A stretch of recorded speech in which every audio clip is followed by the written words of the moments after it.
चाष पोखरी समन्वित कृषिर एक प्रमुख अंग होइथिया बेले ठिकणा अवधि मध्य एई चाष पोखरी खोला संपूर्ण कले संपृक्त हिताधिकारी मानकु विभिन्न योजना रे अनेक सहायतार मध्य व्यवस्था रही। चलंतु नजर पकेबा ता उपरे।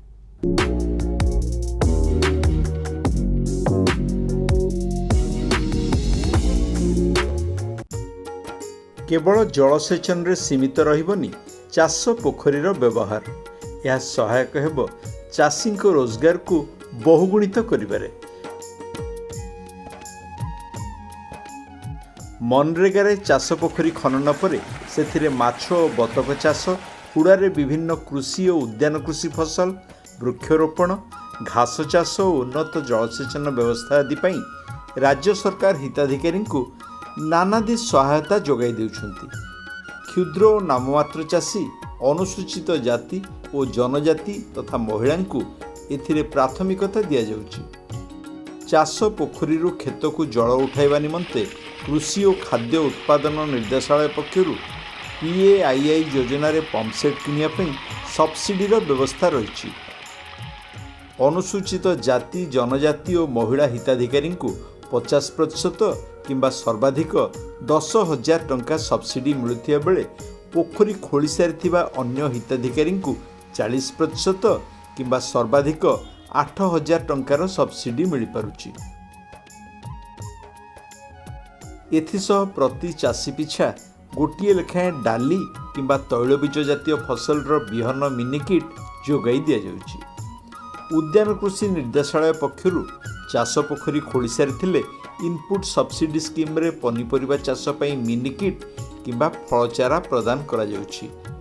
एथिसह प्रधानमंत्री कृषि सिंचाई योजना रे अणु जलसेचन पई हिताधिकारी माने स्प्रिंकलर, ड्रिप इरिगेशन सिस्टम और HDPE पाइप आदि सब्सिडी रे पाई परिबे। केवल एतिकी नुहे, जातीय उद्यान कृषि मिशन अधीन रे संरक्षित कृषि बा पॉली हाउस और नेट हाउस आदि पाइबा पई चाष पोखरी खोलाइथिबा हिताधिकारी को अग्राधिकार मिलिबो। ता छड़ा मृत्तिका संरक्षण निर्देशालय पक्षरु पोखरी हुड़ा बा चारिकड़े वृक्षरोपण पई मध्य प्रोत्साहित करा जाउछि और आर्थिक सहायता मध्य मिलुछि। विभिन्न किस्मर वृक्षरोपण पई सरकारक निर्धारित व्यय अटकलर 50% जाए आर्थिक सहायतार सुविधा रही।